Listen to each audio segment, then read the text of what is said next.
Okay, let's all start paying respects to Long Po. Let's bow. I have to see this.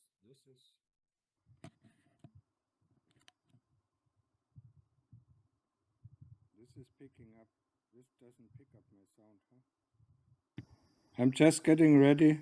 Okay, I hope it works. Otherwise, I have to take the sound from Sani. The Zoom recording. Zoom recording, yeah. I can maybe put the microphone. Yeah, Okay, so hello everybody. Yeah, how is everybody? Hello. How many people are on the Zoom? Yeah, there are 70 people on that. Okay, here it is a little bit more quiet. Maybe Sani remembers the place? Yes, it's important. You move away the statue. The statue? No, No. Stay there or just cannot see. yeah. I'm sitting in front of it. Oh, So let's start. Yeah, let's start with the questions. yeah. So anyone with questions, you can raise your hand and then unmute yourself to ask. Nobody, huh? No questions. No questions. Well, what we are going to do? Yeah. Oh, Kenneth, yeah, Kenneth. Yeah. Hello, Ajahn, can you hear me? Yes. Ajahn, I'd like to ask a question. When we are seeing the breath in meditation, we just observe the breath. But when we use the Buddha, I've heard Ajahn talking sometimes about just observing a Buddha, and I wondered why that is the case. I can understand observing the breath, it's just going in and out.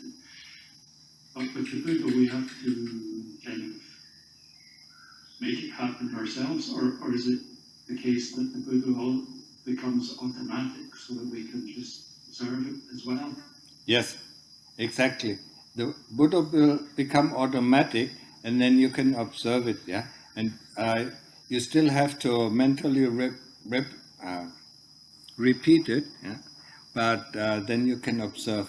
You can see first: is the Buddha fast? Is it the Buddha slow? Is it deep? Is it shallow? Yeah, and then later on, when it becomes more and more automatic, yeah, then you can observe if it is at the beginning, if it is at the middle, or if it is at the end. Yeah. In the end, when you really get calm, yeah, I mean, the Buddha is just a song in your heart. Yeah, I mean, the attention drops to the heart, and then you just listen to it. Yeah. So that is the same. Yeah. I mean, yes, the observing with the breath it's not as easy as well. Yeah. I mean, in the beginning, you might think that you are with the breath, but you really do not observe the breath. Yeah. Is the breath deep? Is it shallow? Is it long? Is it short? Yeah, and so on. Yeah. That's very clear. Thank you. You're welcome. So, other questions? You don't have any problems with your practice? Yeah, I mean that means you don't practice, huh?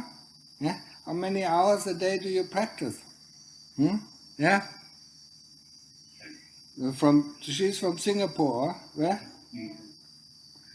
Long Po, can I share with you? We are supposed to have gratitude when we practice. Yeah. And actually, by having gratitude, can I say that I actually can reduce the desire and dukkha, or it doesn't work? I mean, the gratitude is there already in the heart. Once the heart becomes calm, then you feel gratitude. Yeah. I mean, when you feel, when you experience the calmness of the heart, then you feel gratitude. Yes, of course. Yeah. Once the heart is calm, I mean, the desire is not there. But when you get out of meditation, the desire comes back. Yeah. And that's why we have to do investigation. Thank you. But about the gratitude, I mean, we can practice it at any time of the day. We can be grateful for the teachers, the opportunities our teachers give us to learn something, our parents, to provide for us, or have provided for us. and the person who gives us, who gives us food, even if we buy it, yeah? He doesn't have to give it to us, yeah? And we can have, gratitude, feel gratitude for the people, who give us work, who give us the money, who give us a seat in the bus or in the metro, when it is full, whatever, yeah? I mean, there are so many opportunities during the day where we can feel gratitude, or in the beginning we say, we think, thank you for the opportunity given, yeah? Okay? It's a very important thing, especially from people from the West, yeah? Asians are a little bit more grateful than, people from the West. So, any other? Good morning, Ajahn Martin. I'm just wondering, the Buddha says that we should be associating with wise people, and I'm just wondering what is the karmic relationship between karmic entanglement and skillful practice with regards to associating with people as such. I mean, I've written this down as a question, so since there's opportunity to ask personally, I thought I'll ask Ajahn. And how do you get this entangled from unwise, unskillful, strong karmic people, that comes within your range? And how does one practice what the Buddha taught? But I mean, the question that you asked, Jenny, is very unclear, yeah? Well, if you see somebody, you can do that anytime, yeah? Of course, your karmic relation from the previous lives where you have associated with wise people or unwise people, will will happen in this life, yeah? So, some people, will only meet unwise people, but they can, they can change this, by looking for people who seem to be wise, yeah, and then associate with them. Yeah? It's a karmic effect, yeah. Depends on what kind of people you associate with, yeah. But you also in your life, you have friends, yeah. You choose the friends because either you like them or in the beginning there's a karmic connection, yeah. But at any moment of the time you can decide, no, this is an unwholesome friend that leads me to unwholesomeness, so I cut off this relationship, yeah. And then you see somebody who you think is wise, and then you start a relationship with them. Yeah. So what is so difficult about it, yeah? With regards to, let's say, for example, in many situations, people might have partnership or sons and daughters, and so they can't run away, or they might have an autistic child or something like that. So they can't actually run away because there is a karmic tie. Yes. And and with those kind of ties comes a lot of unwholesome, discord in the family or whatever. So you can't run away from it, can you? No. You can. Jenny. As such. You can. You can at all time. You can make the best out of any kind of situation. Yeah. What can I learn from this situation? Yeah. If you have an autistic child, yeah, he needs a lot of care, he needs a lot of understanding, and he needs a lot of patience. These are good values that you can learn. Yeah? No? And if you have if you're in a relationship, or if you're married, or in a relationship, there are some things that you can learn. Yeah? If you see, you cannot, or you don't have the ability to learn, then try to separate. If you cannot separate, learn from it. Yeah? There's always a possibility to learn something. Yeah? And this is wholesome in itself. To learn something, learning patience, learning understanding. Yeah? Understand? I mean, nowadays in this kind of world, people don't understand each other. Yeah? Because they have only their own ideas in their head, and they are not willing to listen to other people because they think they are right, or they think, they are good, and they don't listen to other people. So we can learn to listen. It's an amazing experience to listen to it. Yeah? And especially listening, listening with your heart. What does this person really want? Not what is he saying. Yeah? Listening to the language of the heart of this person. Yeah? Well, we can learn so many things, if we are stuck in this relationship. If the relationship is bad and we can sever it, then sever it. Yeah? For instance, if we have a boss, at our work, where we cannot really, we get always angry, then find another job. Yeah? But if you cannot sever it, learn from it. Yeah? Okay? Yes, thank you. Where are you at the moment? I'm in England. Still in, what is it? Stratham upon... I'm in Leeds. What? Leeds? Yes. I'm still practicing what Ajahn taught. But, Yeah. How many hours per day? How many hours? Not as much as I was when I was with you. Yeah. And I do miss that. I do really miss that. And I want to take this opportunity, to thank Ajahn. I know I was difficult. And I was a beginner. Yeah. But I think I'm beginning to understand more what Ajahn taught now than I did before when I was with you. Yeah, okay. So quite a change happened. Yeah. Good. Learn. Yeah. Okay. Yeah, thank you ever so much, Ajahn. How is this fun? Maybe I just read out the Yeah. question.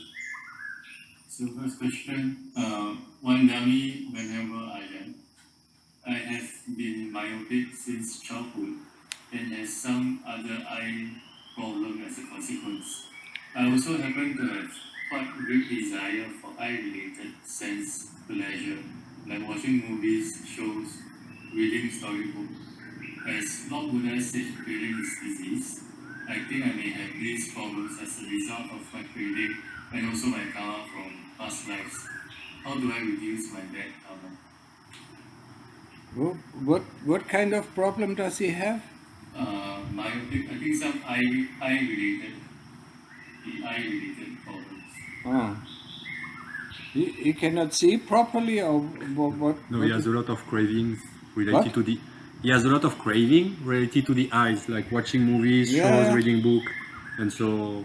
So he cannot enjoy his craving. Yeah, that is a result of his karma. He enjoyed it too much in his previous life, and that's why he has this problem with his eyes. Yeah, it's just like people who ate too much. They have difficulties with their body in this life. Yeah, indulging in certain kinds of food. Yeah, that leads then to certain.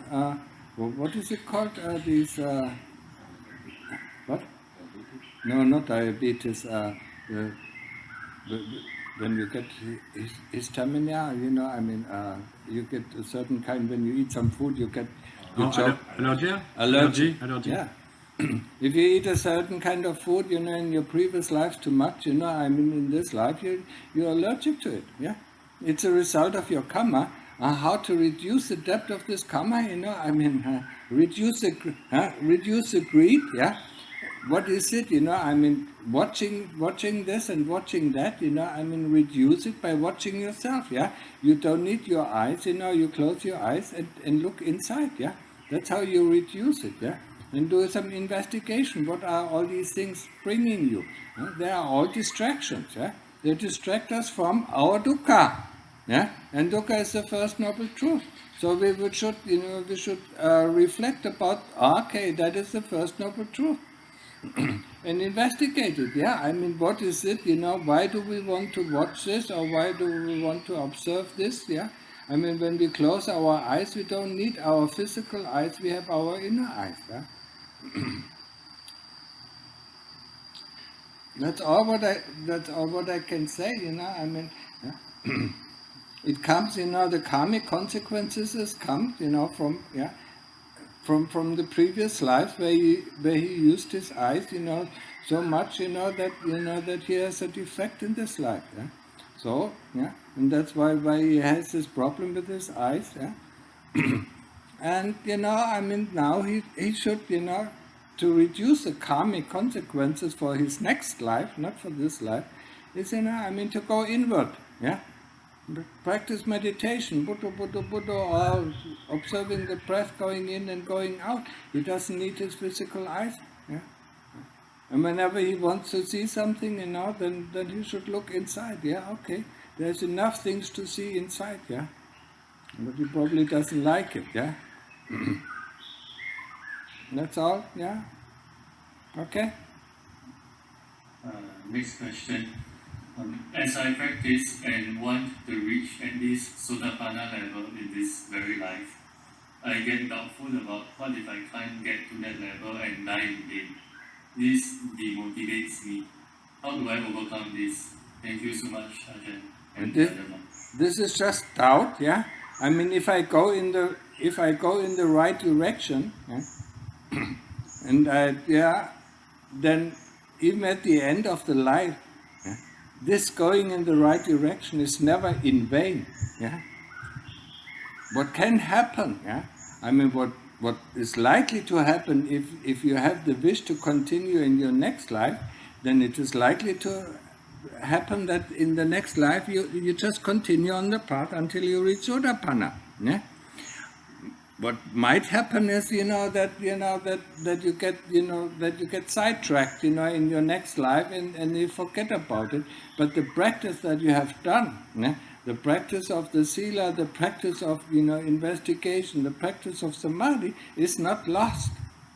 There's nothing, yeah, nothing in the life that we do, that will be lost except the material things, that we that we heap up in our house or in our backyard. Yeah?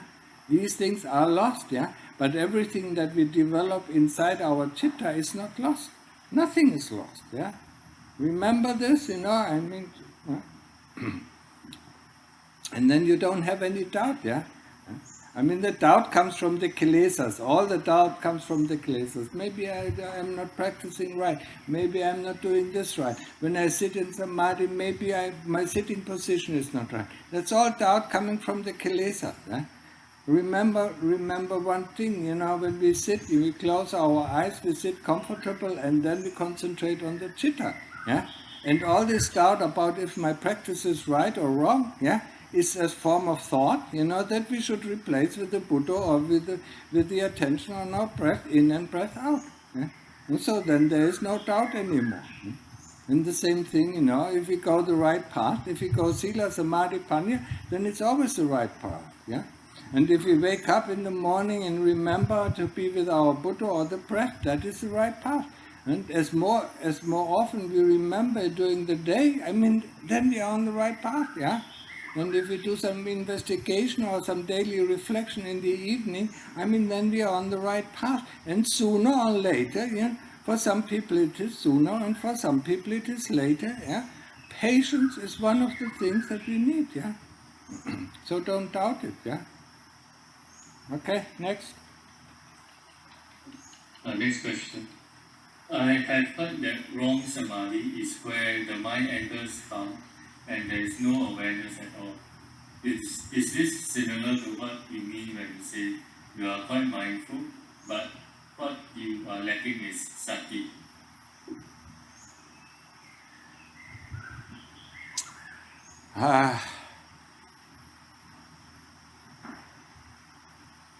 Samadhi is normally concentration. Yeah? So wrong samadhi is wrong concentration, the concentration that you need, when you climb a mountain or when you drive very fast. That is concentration, and that leads, of course, to some calm, because you don't have the ability, or you don't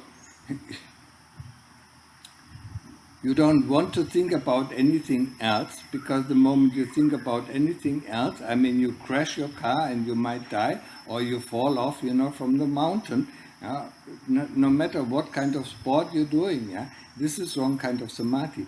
About the awareness, even if you have right kind of samadhi, some people still don't have awareness, So they don't have the awareness of the breath, but they have the concentration on the breath, That's why I'm always trying, to differentiate between concentration and sati, Samadhi, in Pali there are two different words. Samadhi is concentration, And when we concentrate on the right object, be it the breath, or be it the body, or be it the Buddha, that is the right object, So the concentration on this right object is right samadhi, But the development of sati is the knowingness about the object that we concentrate on.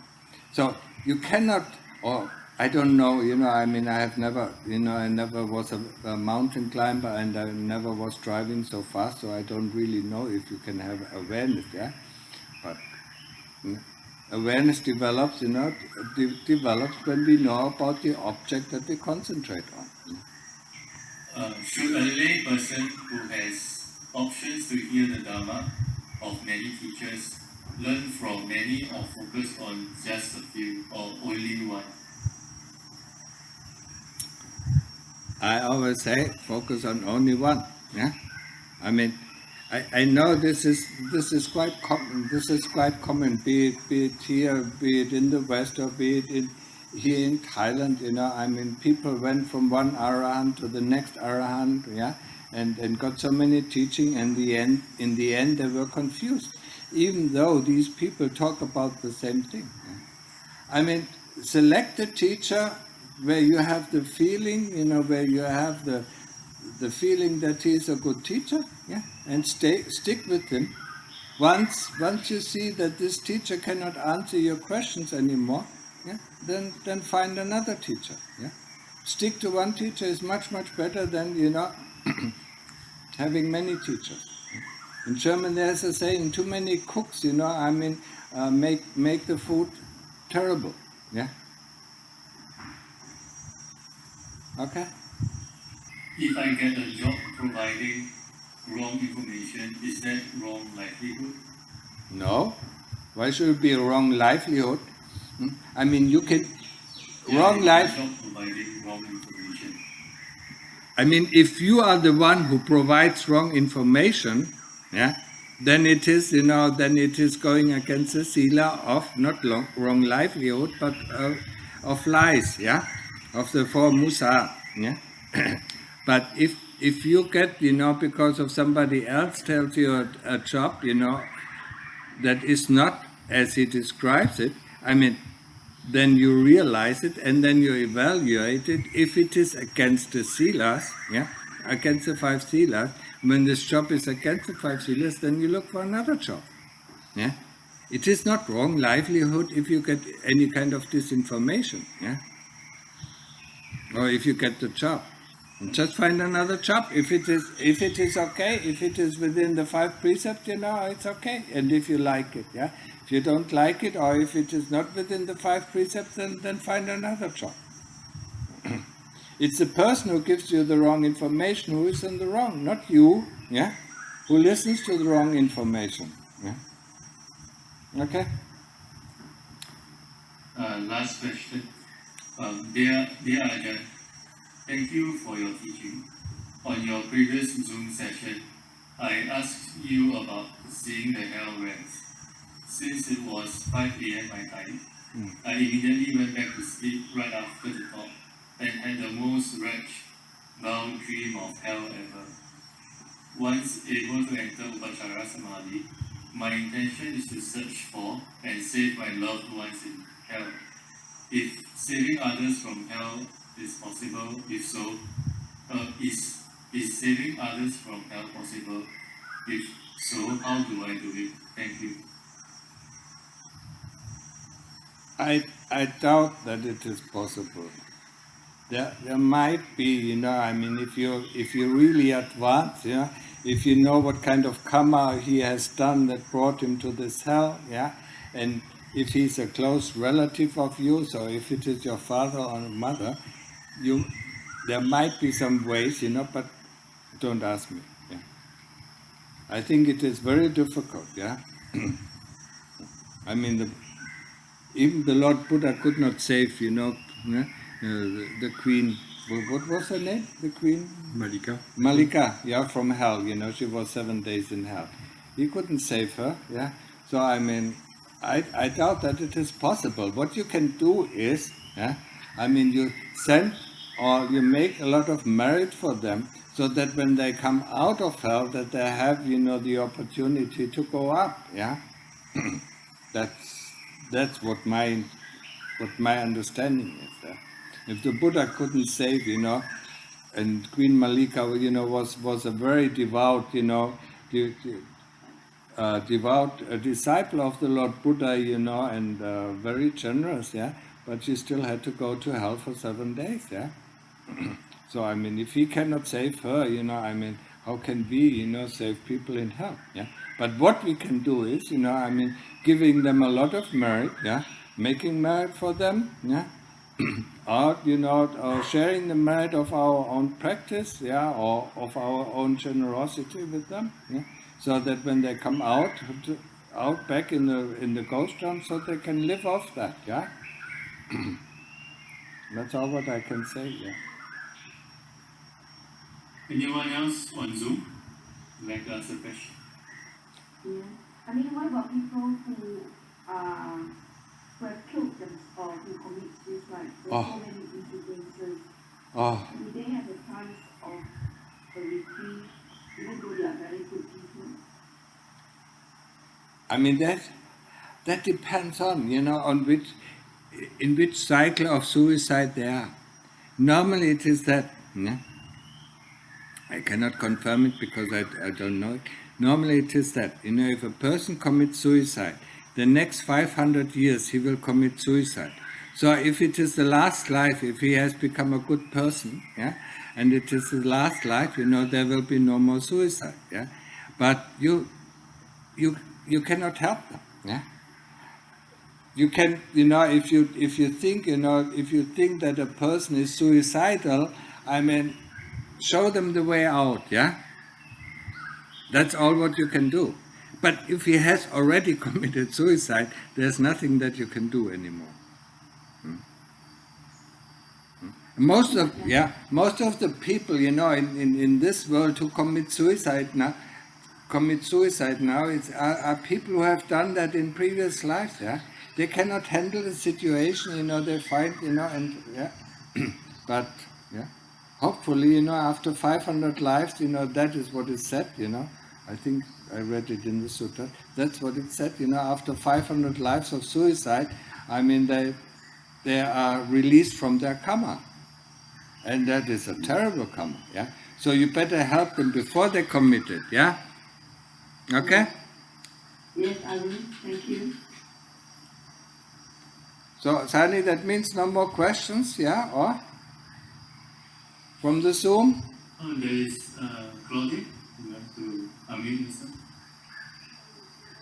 First of all, I want to say thank you to Chelly because of the subject, and I would like to ask Ajahn Martin, how can I support my daughter because her boyfriend committed suicide about 1 year ago, and she still is a lot in grief, and so as a mother, I try, of course, to help her with patience, listening to her metta.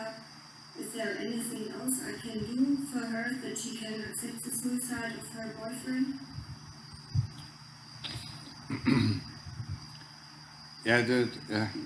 The attachment is of course, it is a cause of dukkha, but what she can do is, that's what I said, I mean, send Mary to her boyfriend, and let go of her boyfriend, and find, otherwise she is, she might be prone to suicide as well, if she cannot let go of him, yeah, just what I said to Jenny, yeah. Let her realize, life is going on, yeah. And it is the karma of this person, who has committed suicide. Probably he has done it in the previous life, and probably she knows the reason why he committed suicide. Yeah, and what? We know it because he had cancer before, and he didn't believe in a complete healing, and this is why he ended his life. That is also not a good reason, yeah. I mean, some people get cured of cancer, yeah. Sometimes not even with with medical things, yeah. Some people change their attitude towards life and the cancer is gone, yeah. So I mean that was wrong thinking on his part, yeah. And to evade something, I mean, I know you're from Germany, huh? Yes, I'm from Germany, but meanwhile I live in Switzerland. Yeah, it's also German. Yes. And in Switzerland, they have these terrible deals,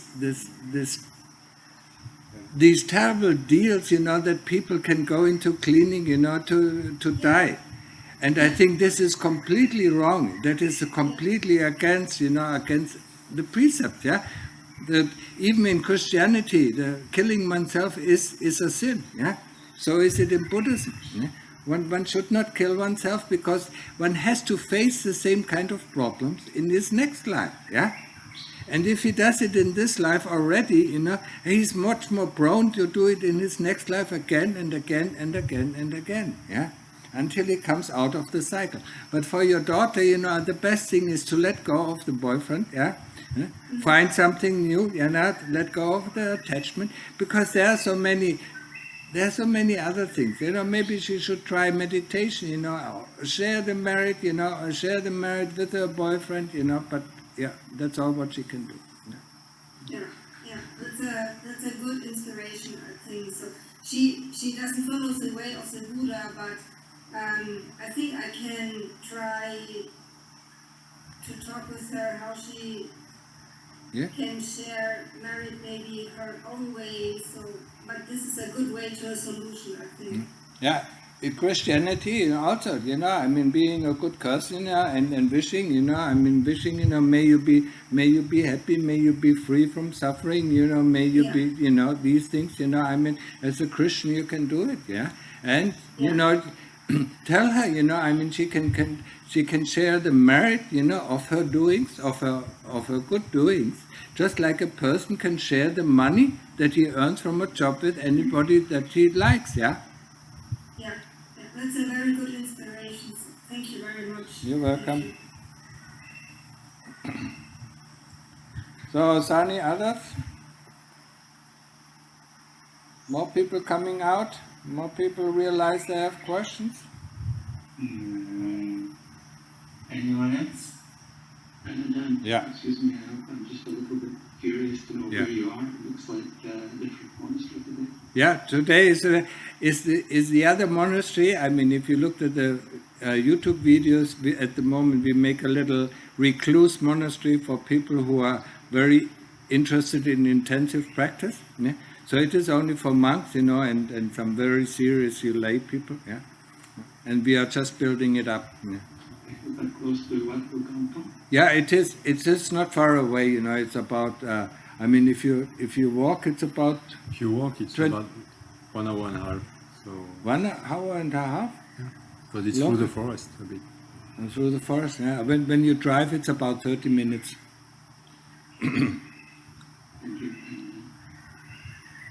So any more questions? Otherwise, we can read. For the moment, we can read some of the questions that we have. Yeah. Alex. Yeah. Okay. So the first question is from Florian. So I have a deep sensation of fear in the heart sometimes. It can be very intense, like a pressure in the heart, or fear or anxiety.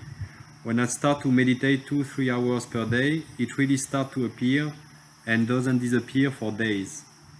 I can see thoughts which are appearing within my mind, a lot of thoughts of fear, anger, resentment, until I really burst in tears. But it appears again and again.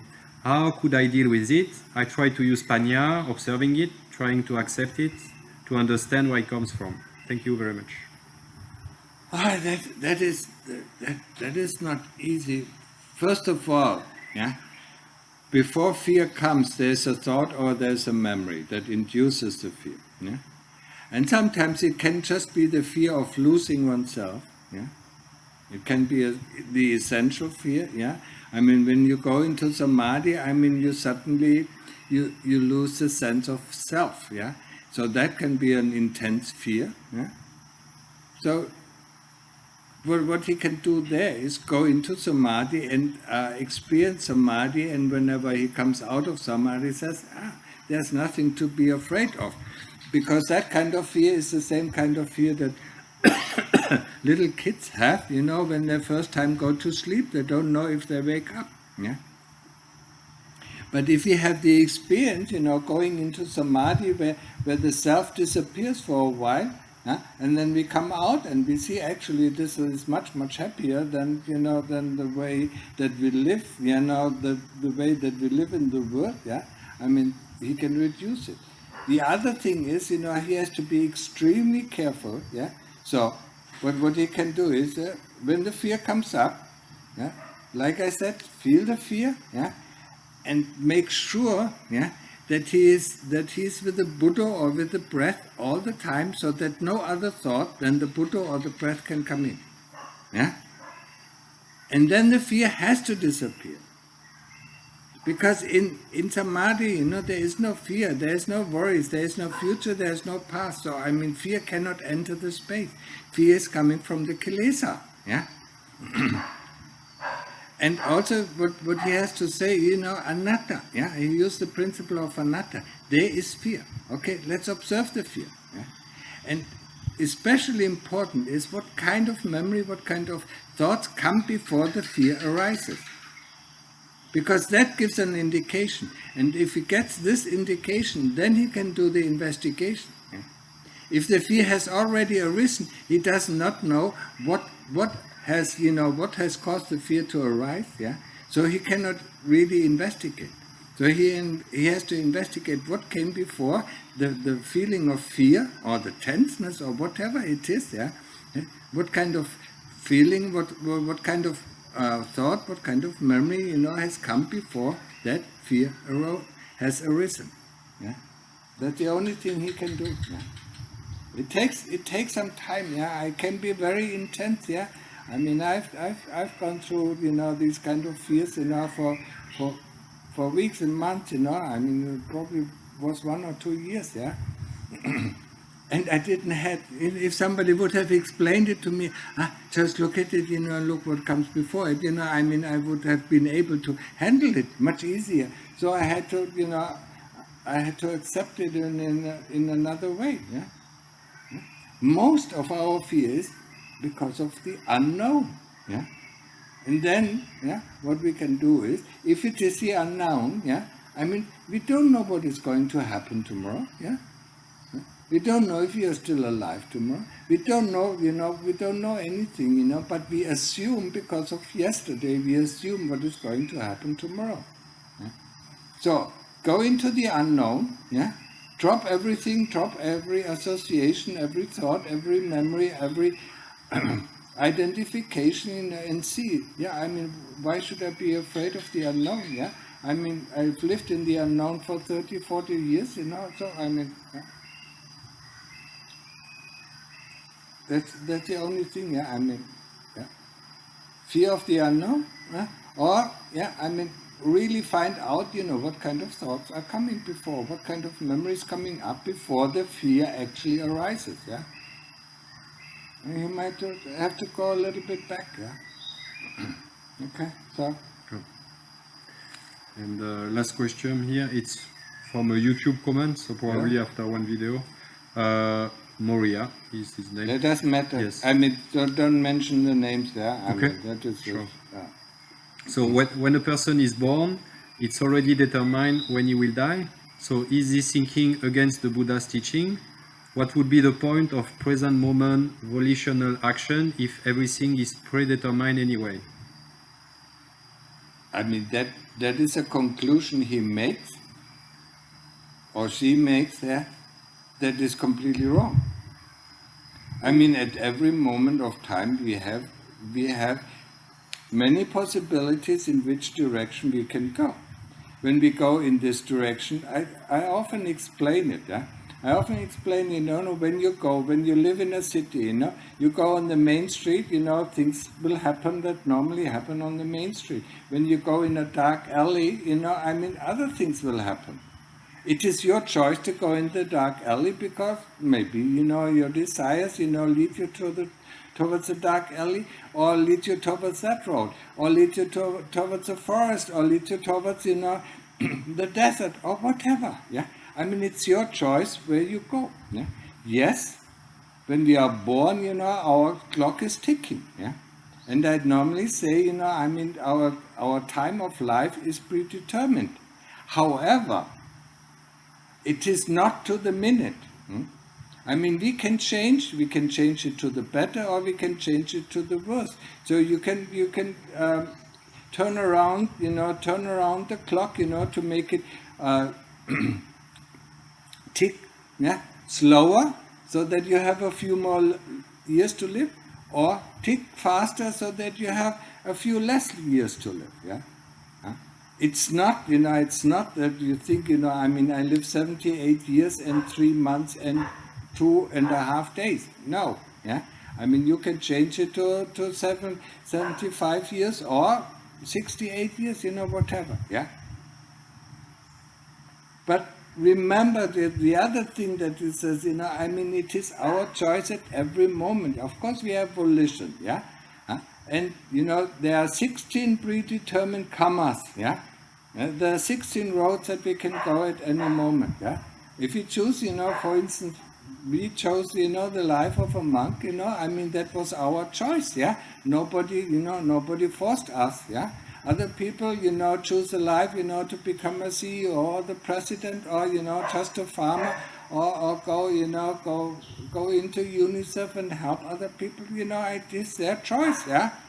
It's not predetermined, yeah? And at any moment, at any time, when you evaluate your situation, you can make another choice, yeah? No, this job, for instance, a job, it is not right livelihood, so I quit the job and find another job. So where is this predetermined? Yeah? No, you have choices, yeah, and you even have the choice to go a completely new avenue that you have never went, yeah. So that is the 17th choice. Okay. No more questions here. So we have no more questions. If there are no more questions on your side, so what is your question? Did you do what I said last time? Well, you said multiple things. What exactly are you?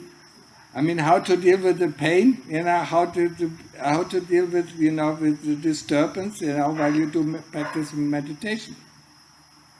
Yeah, it's some things has gone better because before I experienced a lot of discomfort, and right now discomfort has lessened, and that's good. But I notice myself getting easily.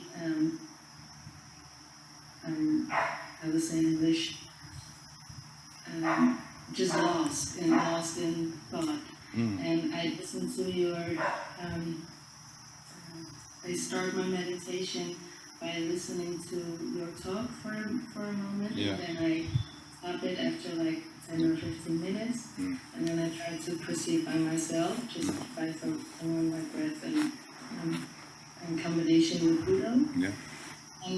And now I notice my discomfort has lessened, and I get calm, but after a while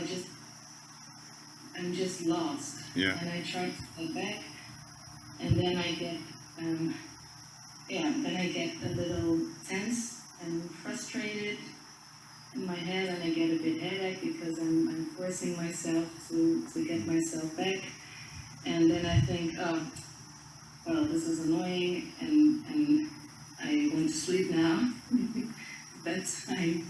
And I quit, and I always try to end my meditation with metta for my father, for my baby, my boyfriend. Okay. And but actually, I'm already impatient at that moment. Yeah. I'm already. That's not good.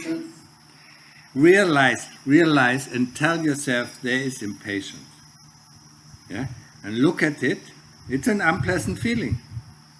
Yeah? Then ask yourself, why am I doing this to myself? Yeah? And then you just make 3 or 4 or 5 Buddhos, until you calm down again. Yeah? And then you look at the situation again. Yeah? You punish yourself. Yeah?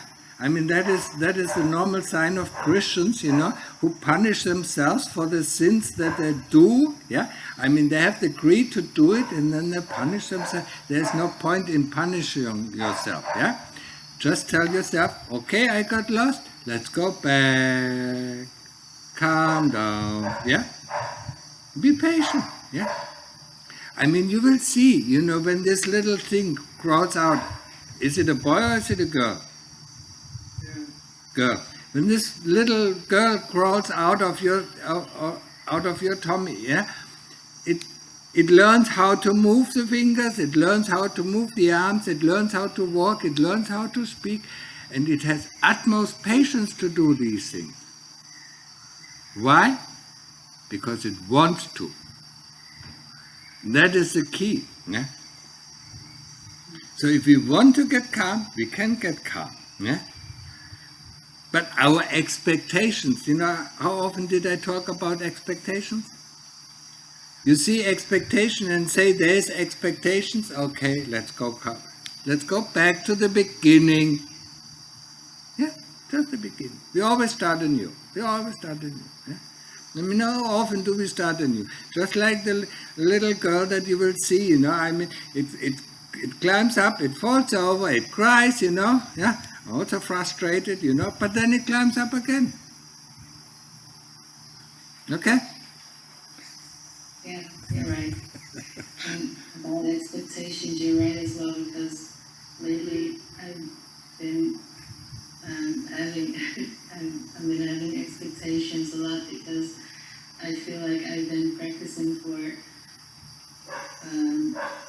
I came into Buddhism when I was like 21, I think, and when I first met it, and now I'm 28, and or not yet, I'm 27, by the way. But I feel like all those years has gone by, and when I look back at when I started, of course there has been some growth, but somehow I feel like I'm still at level 1, And I know I should practice harder, and I'm not practicing diligent enough to really grow, I know that. And at the same time, I feel frustrated that I don't progress as I want to progress, which is already an expectation, of course. And that is, yeah. There are 2 things, expectations and impatience. Yeah? Mm-hmm. We have to be absolutely patient. Yeah? And don't use this concept of the West that we need to achieve something. I mean, what we want to do is, when we are on the path, am I with my Buddha, or am I with my breath, or, later on, am I with my object of investigation? Because then, you're on the path, and whatever happens on the path, will happen. Yeah? You don't know what is happening, because if you expect something to happen, it won't happen. Yeah? But if you look for something, then you're blindsided, or blindfolded, and you don't see the other things that are happening while you're doing it. You're looking for one thing, and you're missing a lot out, on all the other things that are happening around you. Just like when you go through your city, you know, and you want to buy this, you know, and all these opportunities, you know, that are on the way, you're not even aware of, yeah? Because you're tunnel view, yeah. And that is a lot of Westerners are these tunnel view. We go for it, you know, and when we don't get it, we get frustrated, yeah. Instead of, you know, what is happening. Yeah? Yeah? Let's see. Let's experience. Yeah? Every moment can be a moment of joy. If we are open to it. But if we are driven by our greed, you know, or hate, you know, then of course we are not open. Yeah? And we cannot enjoy life really. Yeah? And you look around, you know, Holland, you know, Germany, you know, nobody enjoys life. Yeah? They're all driven, you know, by hate, you know, against this or against that, you know, or by greed to have this or have that. Yeah, I breathe. Yeah, that's all. Okay. Oh, thank you. I had another question as well. Right now, in this period of time, a lot of people are offering help for me, like, can I help you with cleaning, whatever, anything. And well, usually I don't like to take help, because I feel like I can do it myself, and I don't want to disturb other people's time too much. And right now, I'm currently saying yes to almost everything because I think maybe they want to do something good actually, and by telling them no, I'm taking an opportunity for them to do something good. But at the same time, I feel like yeah, well, maybe that's wrong thinking, and actually I'm just selfish to accept everything they're offering me, and I'm not sure what is the right thing to do or how to do it. You're so German.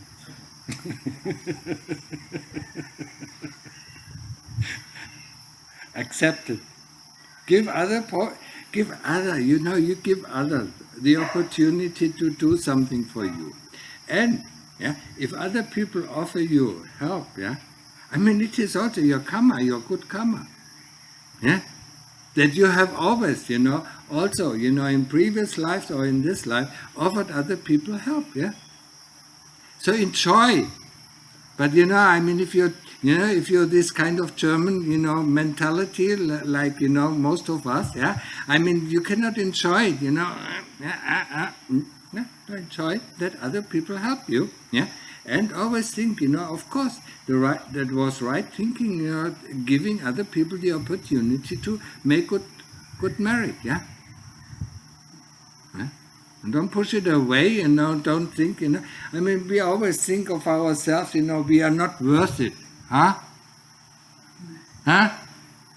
You're worth it, if people help you, if people offer you to help, then you're worth it, you know, it's your karma, it's your good karma, Make your food out, you know, or clean your house, or clean your apartment, or whatever, Enjoy, just what I said before.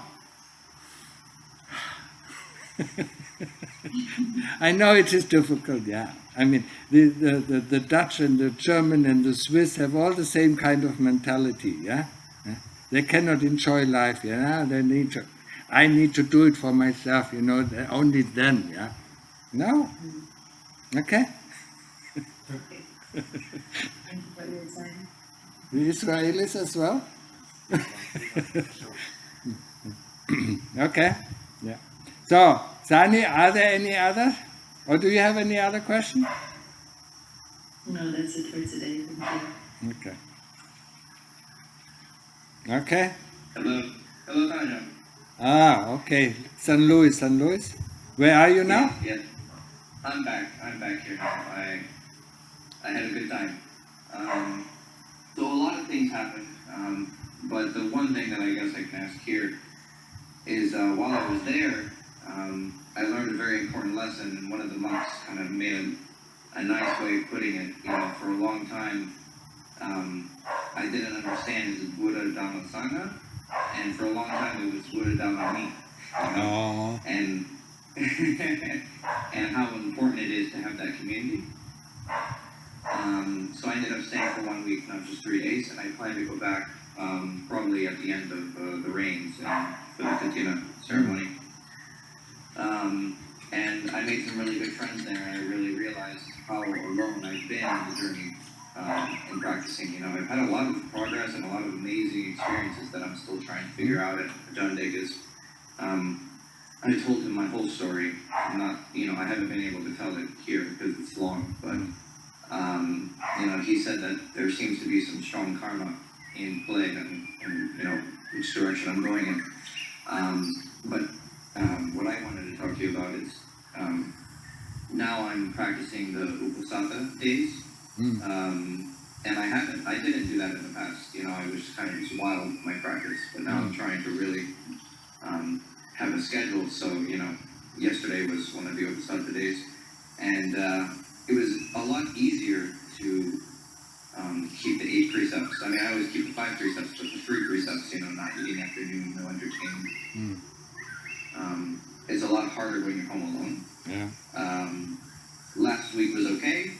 Yesterday was horrible. I had no samadhi. I got my butt kicked. And I just decided to just be happy with the fact that I didn't entertain myself or do anything. So I at least had that level of victory.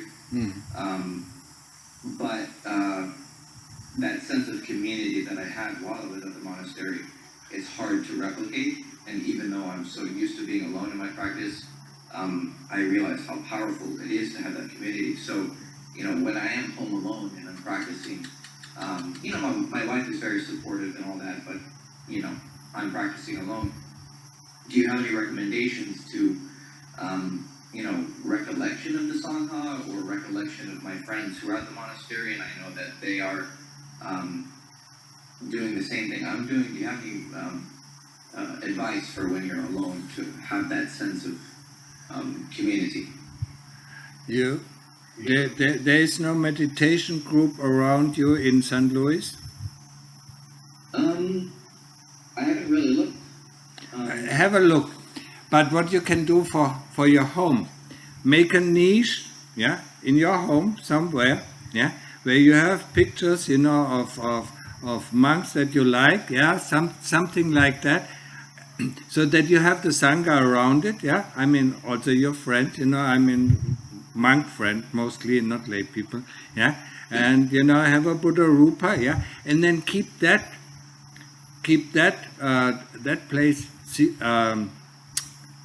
sacred, So whenever you go into the space, you have this feeling of community, and you have the feeling, and do your meditation there, only there,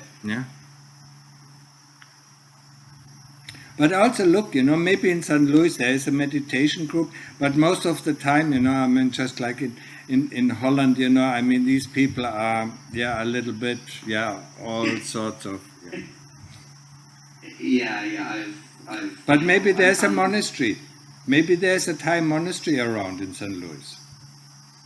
I will look. I definitely feel a lot more tied to the Dhamma youth tradition, and I know it's very rare.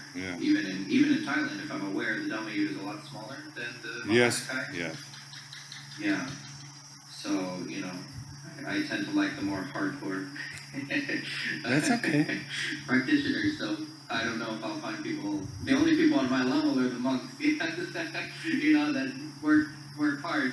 Not to say, I don't mean that in a bad way, but I look at them as my friendly competition. Like in a I met 2 guys. They're about to ordain, and we became good friends. And we kind of joke we're in a competition to see who can get there first. No. Don't think of competition. Don't think of competition. No, that's not good. That is Western, that makes expectations, and this is something you have to counteract later on, No, just go your way, What you can do is, if you see that somebody is practicing better than you, take that as an incentive for yourself, There's a nice story. Who was it? Lumpu Fan. Yeah. I mean, he was at the monastery, you know. I mean, he was going pindapat, and then he was eating, and then he was going to rest at his kuti, you know. And on the way going to rest to the kuti, you know, he was a monk, yeah. He saw a lay person doing walking meditation. So he went, you know, laid down, slept, you know. When he came to drink some coffee, you know, or some panna, you know, in the afternoon, he saw this person still walking meditation. You know, after a few days, you know, he got so angry with himself. See, this lay person, you know, he's doing the work, and you only lie in your kuti and sleep. So it can be an incentive, yeah? So see it like that. Yeah. No competition. I guess that's what I meant, but maybe you see that there's something deeper and I need to be careful. Yeah. Yeah, your expectations are still there. Yeah. Okay, so I'll use them as inspiration, and I do plan to go back. So.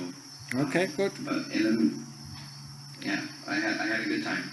You know, it felt very free, but at the same time, you know, there's no excuses now. It's 100% practice. So, okay. But I think that's a good thing, right? Yeah. Yeah. Some pressure can be good, you know. Other pressure can be, you know, destructive. Yeah. Yeah. Okay. So, perfect. Thank you so much, Ajahn. You're welcome. So, then. One more question from the chat. Okay. Yeah. How do we live with open heart in everyday life? Thank you. If you have samadhi and sati at every moment in your life, then you have an open heart. But yeah, I mean, you have to be able. I mean, I told you before. I mean, use every opportunity in your daily life, you know, to stick to the Buddha or to stick to the breath. When you wait for the bus, when you sit in the bus, when you wait for this or for that, yeah. I mean, sometimes, you know, you go to a fast food, you know, and you have to wait for the food. Yeah, be with the Buddha or be with the breath. That, yeah. I mean, that's the only way, yeah. Then you are open-minded, yeah. Then you see all the opportunities, and then you can make the choices, yeah, and make the right choices as well. Yeah? That's the only way, yeah. Sati samadhi, samadhi sati. Yeah? Okay. Yeah, no more questions. Okay, then let's close. Then let's close the session, yeah, and see you next time, yeah. Let's all pay respects to Longpo together.